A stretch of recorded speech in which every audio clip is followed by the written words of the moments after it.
A paz do Senhor Jesus, o Cristo, sou o evangelista Daniel Araújo e estou com um presente aqui hoje, a primeira lição do primeiro trimestre de 2022. E já fica aqui o convite para você participar conosco, não simplesmente desse primeiro trimestre, mas de todo o ano de 2022, que a ADMPTV, em parceria com a Escola Bíblica Dominical, continuará apresentando e lançando semanalmente as pré-aulas das revistas de todas as faixas etárias, revistas da editora CPAD, que o nosso ministério utiliza. Eu quero aqui parabenizar a estrutura da Escola Dominical, ao setor de comunicação da ADMPTV, aos pastores presidentes que sempre apoiam essa iniciativa de levar a você essa pré-aula e todo o conteúdo da igreja, toda a transmissão de cultos, seminários, congressos, porque o evangelho precisa ser levado e de forma digital ele é transmitido a várias nações. Então, parabéns também a todo o corpo organizador da ADMPTV da área de comunicação. Parabéns para vocês e convido vocês, participem conosco no ano de 2022 para que nós venhamos a crescer mais e crescer não só em números, mas crescer em qualidade, crescer em conteúdo, crescer também em valor e principalmente em amor ao evangelho do Senhor Jesus Cristo. Amém? Então, vamos lá a nossa pré-aula, mas antes, se inscreva no canal, deixe seu like, acione o sininho de notificação, é muito importante e com muita alegria vamos à nossa primeira aula do primeiro trimestre do ano de 2022 no nosso primeiro domingo. Vamos lá?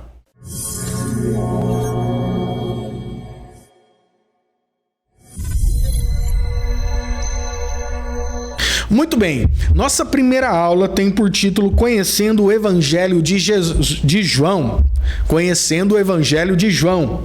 Texto principal se encontra no Evangelho segundo escreve João, capítulo 1, versículo 14. E o Verbo se fez carne e habitou entre nós, e vimos a sua glória, como a glória do unigênito do Pai, cheio de graça e de verdade. Resumo da lição: o Evangelho de João é essencialmente cristológico e singular em relação aos demais evangelhos. O texto sugerido é o texto segundo escreve João do capítulo 1, dos versículos 1 ao 5 e também dos versículos 9 a 14. Eu cito aqui uma atenção particular ao versículo 1, 4, 5 e 9 e depois o 14, mas a leitura integral eu já faço um convite para você, um desafio aí para os nossos jovens, fazer a leitura. Você líder de jovens, você representante da sua classe na escola dominical, faça aí uma competição, um seminário, movimente todo o corpo de jovens a ler o Evangelho de João, e não simplesmente João, mas todos os textos correlatos e relacionados ao conteúdo do Evangelho. É muito importante e fica aí uma dica. Quem sabe faça uma competição no final do trimestre, motiva aí a juventude a participar dessa leitura. Eu quero fazer essa leitura e eu conto com você também. Será um período muito saboroso, muito gostoso, muito bom de estudar a palavra do Senhor. Fica uma dica que é a seguinte: o Evangelho é de Jesus. A forma coloquial e a orientação correta seria o Evangelho de Jesus, segundo escreve João, ou Mateus, ou Lucas, ou Marcos. E de uma forma abreviada, o Evangelho segundo escreve João. Mas só uma observação, uma orientação com carinho para todos vocês, tá bom? Antes de entrar na introdução, vamos fazer aqui um paralelo a todo o contexto histórico que está vivendo João quando ele escreve este evangelho. É interessante perceber que, principalmente aqui colocando, arredondando algumas datas, um século antes de Cristo nascer, existe um movimento helenista impulsionado pelo governo romano para levar essa cultura helenista de deuses, de Monte Olimpo, de Hades, enfim, vários panteões de deuses que somavam a cultura greco-romana. Paralelo a isso, nós temos o imperador romano que começa a impor o culto ao imperador. E eu lembro aqui Calígula, por exemplo, que chega a construir uma estátua dele para que fosse colocada dentro do templo judaico. E claro que isso iria inflamar muita revolução e revolta dentro do povo judeu.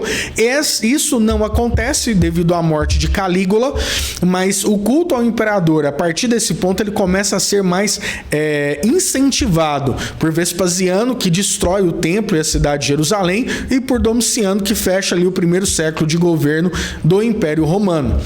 E dentro desse contexto do imperador Domiciano, estima-se que por volta do ano 80, 86, é escrito o Evangelho segundo João nos deixa registrado.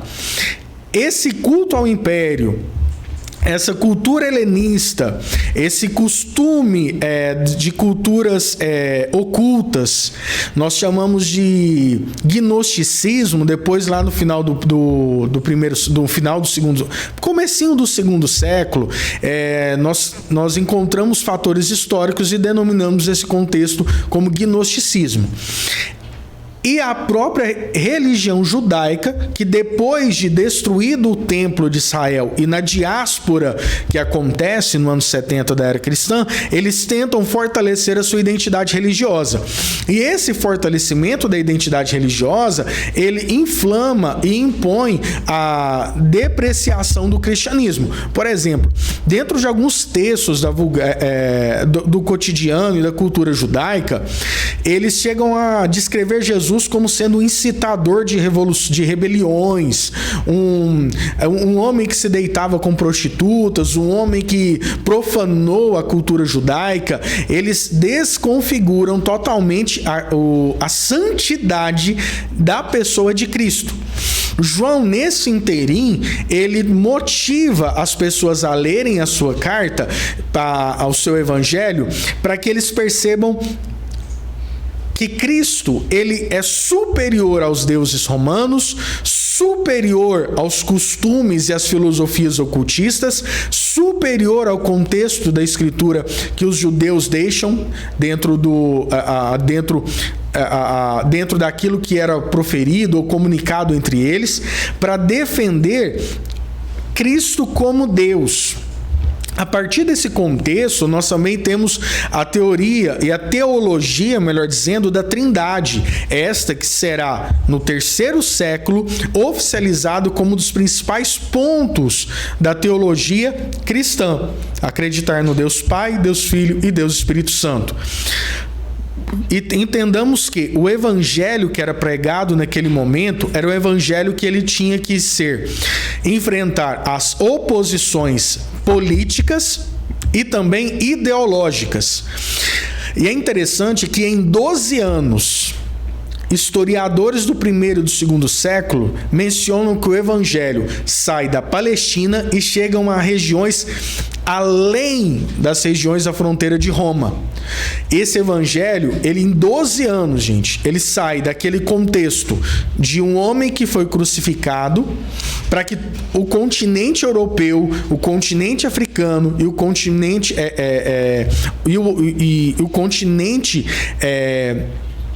próximo, eles recebam esse evangelho de uma forma muito genuína, mostrando aqui que algo espiritual, sobrenatural, impulsionou a pregação do evangelho.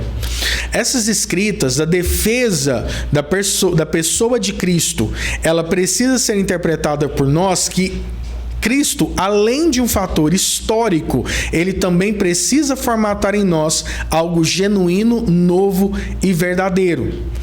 Crer no Cristo histórico é crer num Cristo que demarcou o calendário judaico, é um calendário gregoriano. Ele demarcou fatores históricos, o antes e depois dentro das datas, mas que principalmente, além de fatores históricos, Cristo hoje transforma, cura, salva e traz transformações sociais. E é importante o que a lição traz para a gente. Eles apontam dentro dos textos, voltando um pouquinho aqui para o índice, a lição de número 3 fala sobre o milagre da água em vinho. Depois, na lição 5, o segundo milagre, a cura do filho do oficial. A lição 6, o terceiro sinal, o paralítico no tanque de Betesda.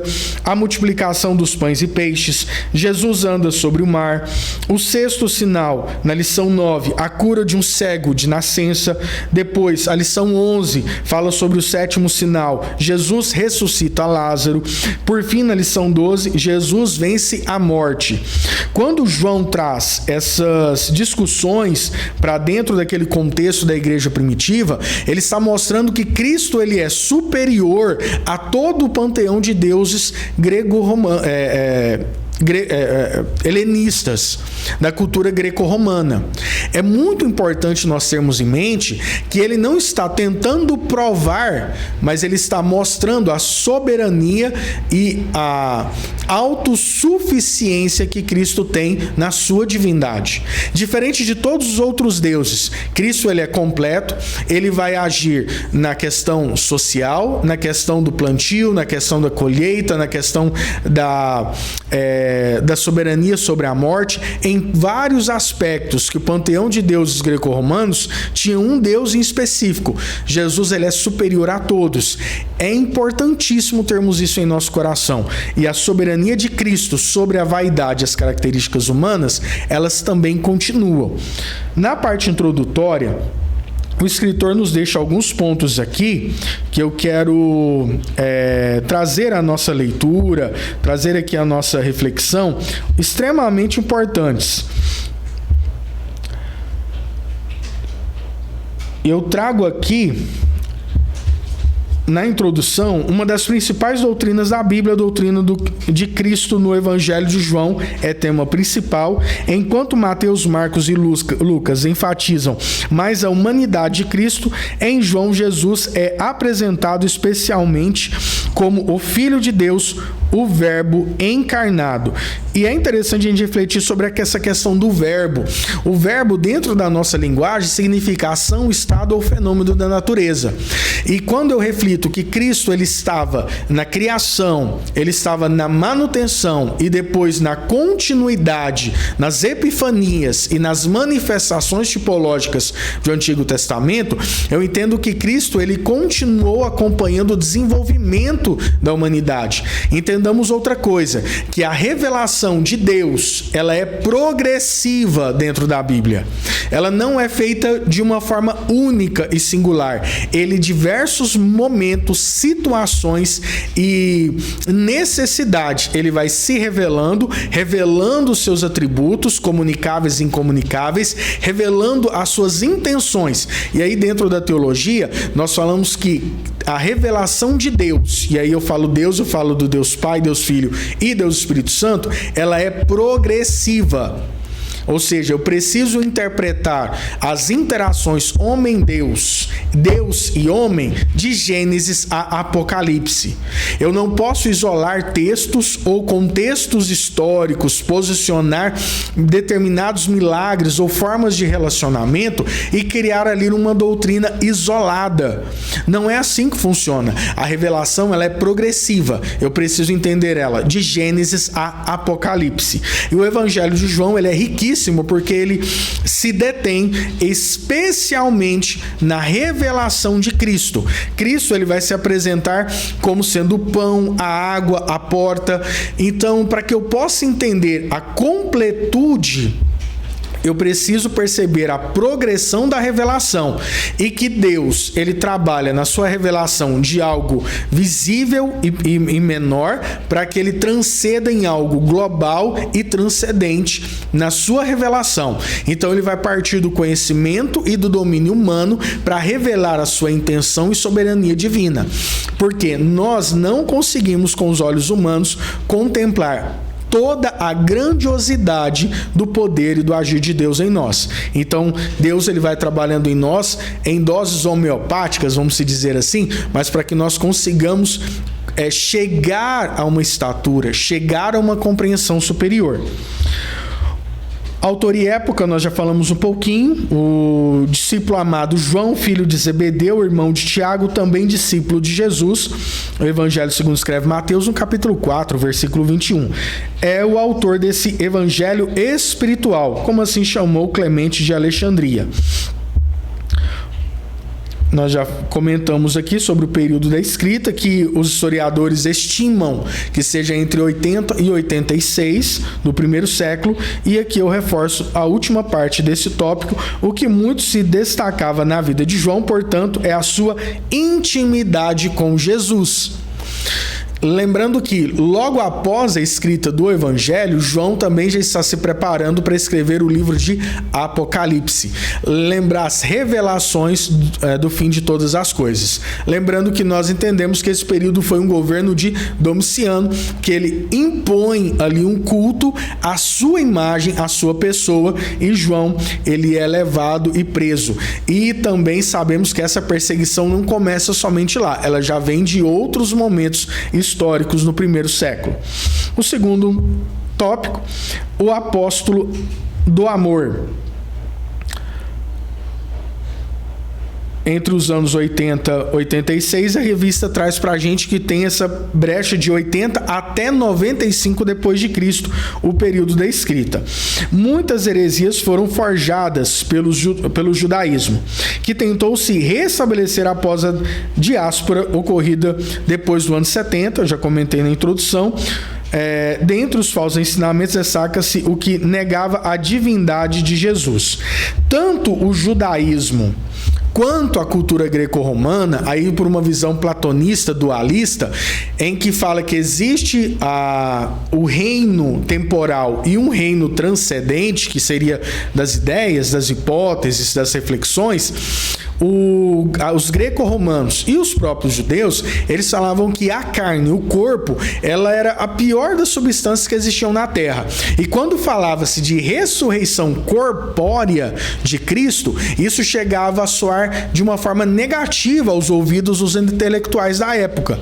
Eles não aceitavam isso. Então, confrontar essa encarnação em uma matéria tão ruim, porque Deus, ele se materializa, ele se encarna numa matéria ruim, e depois ainda aceitar que ela ressuscita, é terrivelmente aceito dentro das escolas judaicas e do pensamento greco-romano.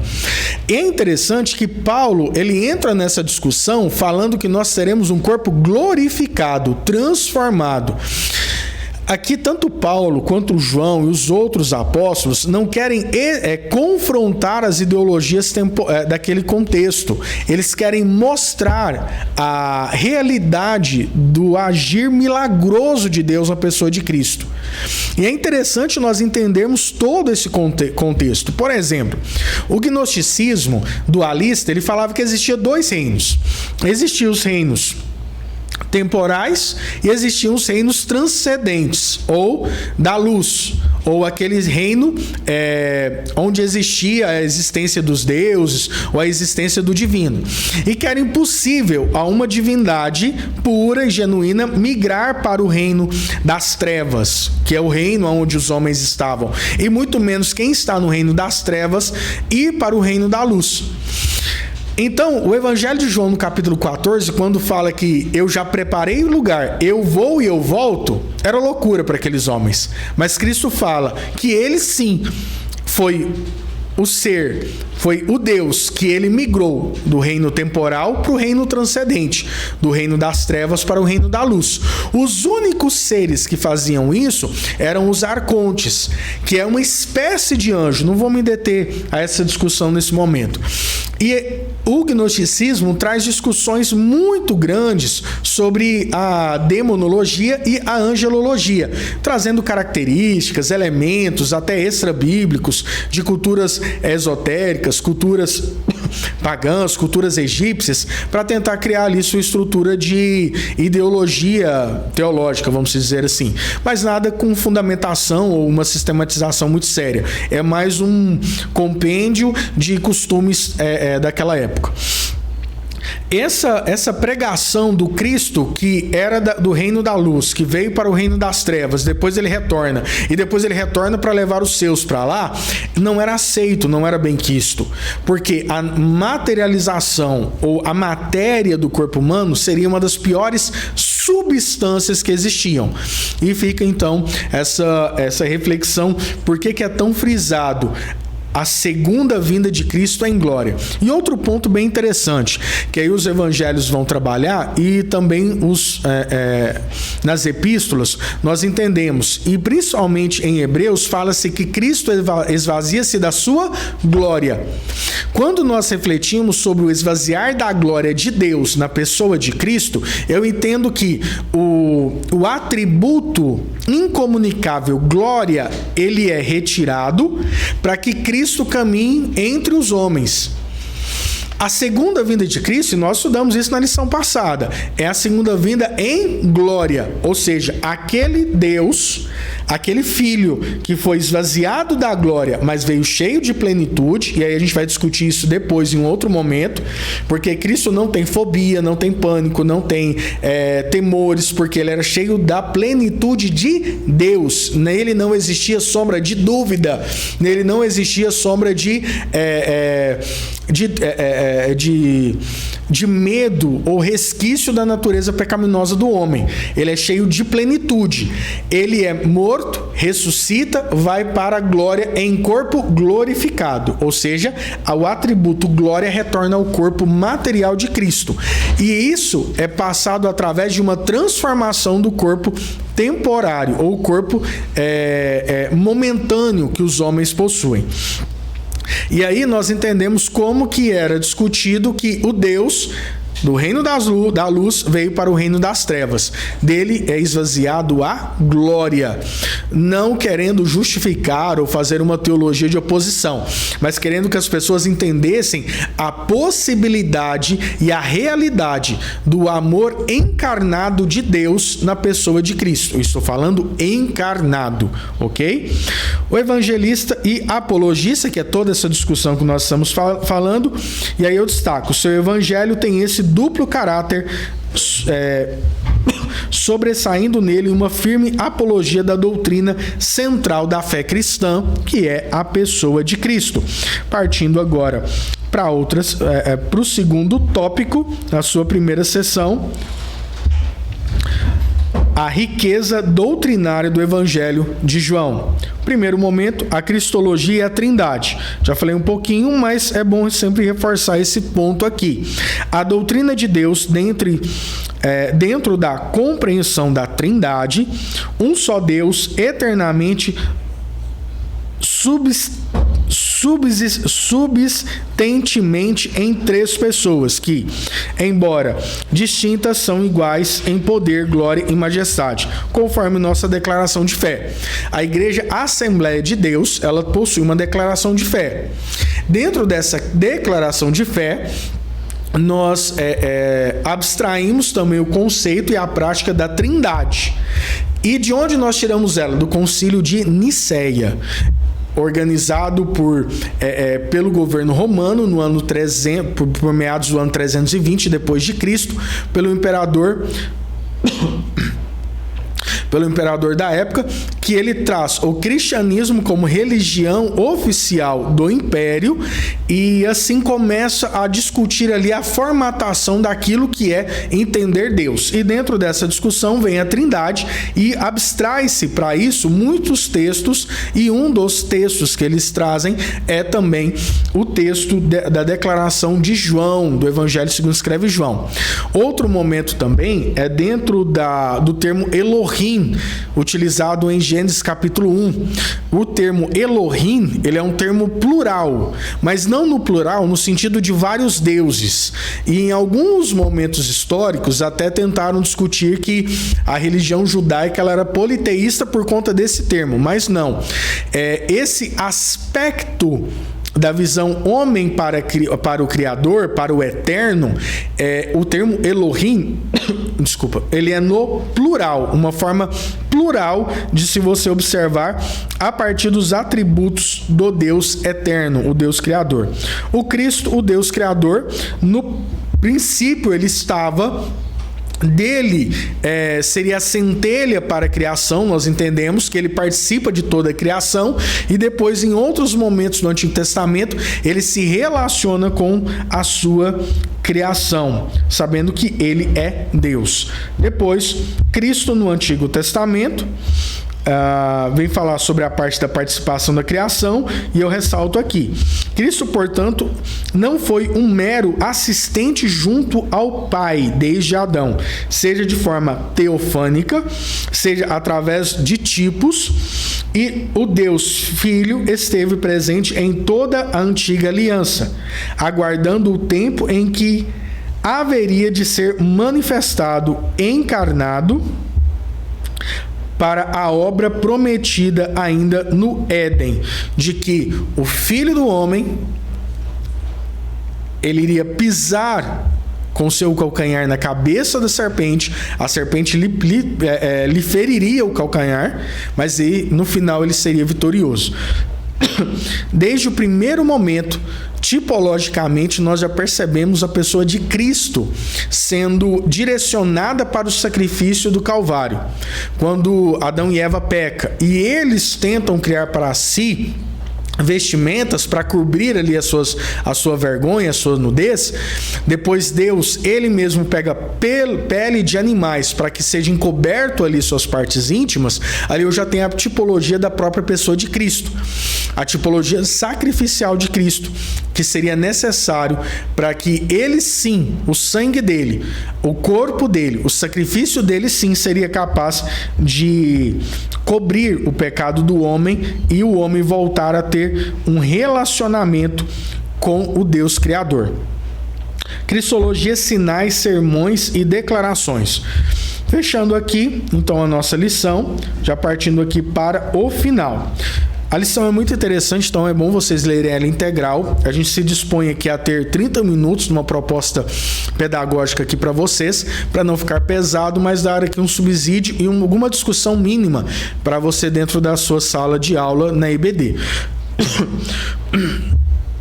Quando nós entendemos que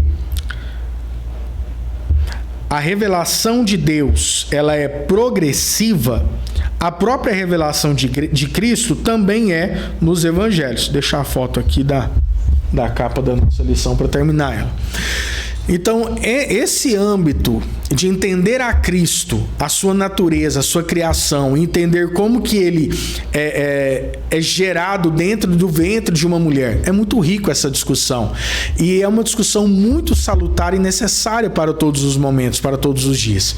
Ao contrário do que se discutia antigamente com os panteões de deuses da cultura greco-romana, hoje também nós temos algumas discussões e alguns deuses a serem confrontados. Por exemplo, o deus, o dinheiro, o deus, o tempo, o deus, o trabalho, de uma forma alegórica que eu estou tratando aqui, mas nós precisamos entender que aonde nós colocamos o nosso Jesus, aonde entendemos em qual local, qual que é a dependência que nós temos sobre ele é completo, gente.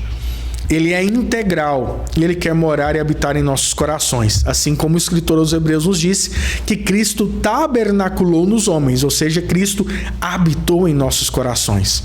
Então, alguns pontos de discussão dessa lição, uma lição muito rica. Poderíamos aqui ter muito mais tempo para falar muito mais, mas é interessante e você, professor, se inteire de outros aspectos e traga discussões muito relevantes para dentro da sua aula, e estamos à disposição.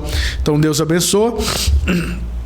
Fechamos aqui a nossa primeira lição do primeiro domingo do primeiro trimestre de 2022, sendo aqui abrindo aqui toda uma novidade de discussão aqui da revista, e também temos outros comentaristas, para não ficar tão chato só o Daniel falando, nós temos outras pessoas que vão participar nesse trimestre. Então, muito obrigado por participar até aqui, Deus esteja abençoando, até a próxima pré-aula, fico à disposição do Ministério, Deus abençoe grandemente, e que seja um 2022 abençoado. Nós profetizamos bênção, libertação, renovo, uma transformação toda especial que nós esperamos em Cristo Jesus. Em nome de Jesus, amém e grande abraço.